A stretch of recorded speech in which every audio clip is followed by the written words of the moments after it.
বিনোদন পাড়ায় বর্তমানে অন্যতম আলোচিত নাম দক্ষিণী big budget cinema Pushpa the rule. Pushpa the রাইজের আইটেম গানে ঝড় তুলেছিলেন সামান্থা রুথ প্রভু।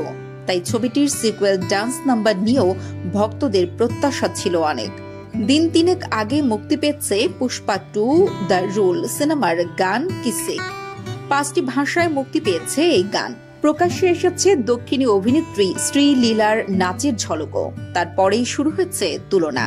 নেটিজেনদের একাংশের দাবি, শ্রীলীলার কিসি কোনোভাবেই সামান্থা রুথ প্রভুর ও আন্টাভার পারদ ছুঁতে পারেনি। আবার কিছু মানুষের পর্যবেক্ষণ, শ্রীলীলাকে যেন সামান্থার মতো করে সাজিয়ে তোলা হয়েছে। তবে আলোচনা সমালোচনার মধ্যেই ইউটিউবে 14 মিলিয়ন ভিউ পার করেছে গানটি। ভারতীয় সংবাদ মাধ্যমের দাবি, পুষ্পা 2 দ্য রুলের আইটেম গানের প্রস্তাবনা কি প্রথমে গিয়েছিল সামান্থার কাছেই।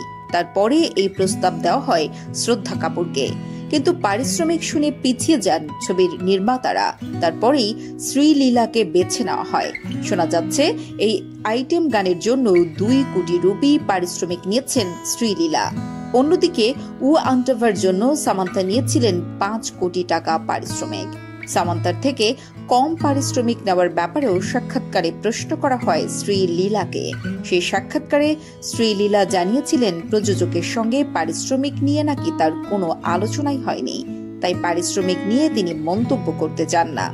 পুষ্পা ছবির দ্বিতীয় পর্বে কিসিক গানের বিশেষ ভূমিকা রয়েছে, তাই নাচের সম্পূর্ণ ভিডিও নাকি ছবি মুক্তি পাওয়ার পরই দর্শক দেখতে পাবেন। দক্ষিণী সুপারস্টার আল্লু অর্জুন অভিনীত এই ছবিটি প্রেক্ষাগৃহে মুক্তি পাচ্ছে আগামী 5 ডিসেম্বর। হিন্দি ছাড়াও তেলুগু, তামিল, বাংলা, কন্নড়, মালায়ালাম ভাষায়ও মুক্তি পাবে সিনেমাটি।